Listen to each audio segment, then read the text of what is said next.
Salut à tous les fans de Dragon Ball et salut plus particulièrement à toi le chauve. Le chauve, j'aime beaucoup tes vidéos, mais là t'as dit une dinguerie mon ref. T'as écarté Goku des maîtres d'arts martiaux. Cite-moi un personnage plus fort que Rock Lee en art martial. Son Goku.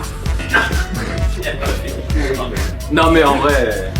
En vrai, Son Goku, il a des techniques d'art martial, mais c'est pas assez poussé. Et le pire, c'est que Orochi, t'étais là, Orochi Jidai. Il y en a plein. Le Shogun, tu l'as laissé dire ça impunément. Selon toi, il battrait pas Rock Lee en termes de techniques d'arts martiaux. Pour ceux qui n'ont pas compris, on les met à force égale et on compare leur art martial. Ok. Selon toi, la meilleure technique d'arts martiaux qu'il aurait appris avec l'enseignement de Kame Sennin, c'est le John Kenpon. Non mais t'as craqué?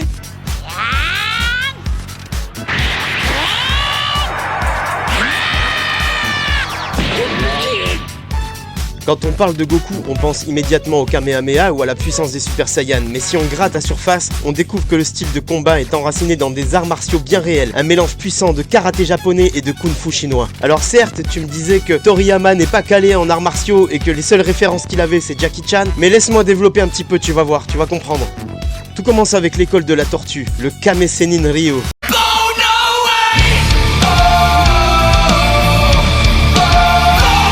Dont les enseignements se divisent en plusieurs piliers. Et le premier pilier est le Kung Fu, pour la fluidité et l'agilité. Le socle technique de l'école de la tortue est fortement inspiré du Kung Fu chinois ou communément appelé Wushu. On le voit dans l'agilité incroyable de Goku, même enfant, ses déplacements sont souples, ses esquives acrobatiques et ses frappes utilisent souvent la paume et le tranchant de la main. Cette fluidité, ses mouvements circulaires et la façon dont il utilise l'élan rappellent directement le Kung Fu Shaolin. Et d'ailleurs, Kame Sennin lui-même est un hommage vivant aux légendes du Kung Fu comme par exemple Jackie Chan. Le deuxième pilier de l'école de la tortue est le karaté Kyokushin, pour la dureté absolue. Le véritable secret de la puissance de Son Goku, c'est son conditionnement physique, et c'est là qu'intervient le karaté Kyokushin. Le Kyokushin est un style japonais fondé par Masoyama, célèbre pour son entraînement brutal et sans pitié, dont la philosophie est de transformer le corps en une arme redoutable, invulnérable et plus solide que le roc. L'entraînement de Kame Sennin est une application fidèle de cette doctrine. Quand Goku et Krillin doivent porter des carapaces de 40 kg, creuser des tunnels à main nue ou livrer du lait à travers des obstacles naturels, c'est pas un gag.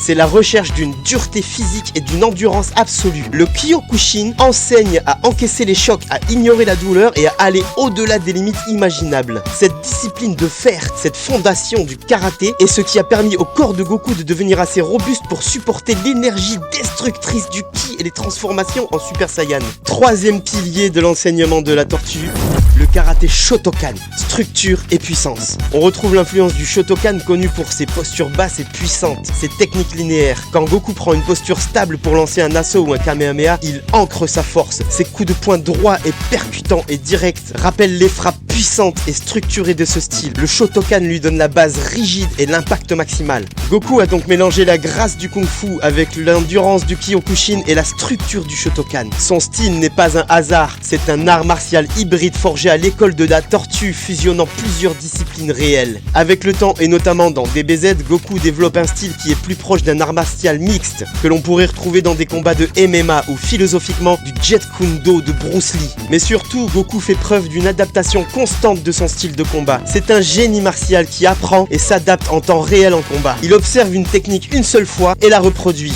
Et enfin, pour terminer, voici la preuve ultime que Goku est un véritable expert en arts martiaux, l'Ultra Instinct. C'est l'aboutissement du chemin du maître martial. Le corps réagit seul, sans la pensée. Cela ne peut être atteint que par quelqu'un qui a passé sa vie entière à s'entraîner et à entraîner son corps et son esprit à la perfection martiale. Pour conclure, Goku n'est pas qu'un guerrier ultra puissant, il est un génie martial qui a fusionné le meilleur des arts martiaux terrestres, le tout boosté par la puissance du Saiyan. Il a transcendé les meilleures techniques, il se les est appropriées, il les a améliorées, il les a outrepassées, c'est l'essence même de Dragon Ball.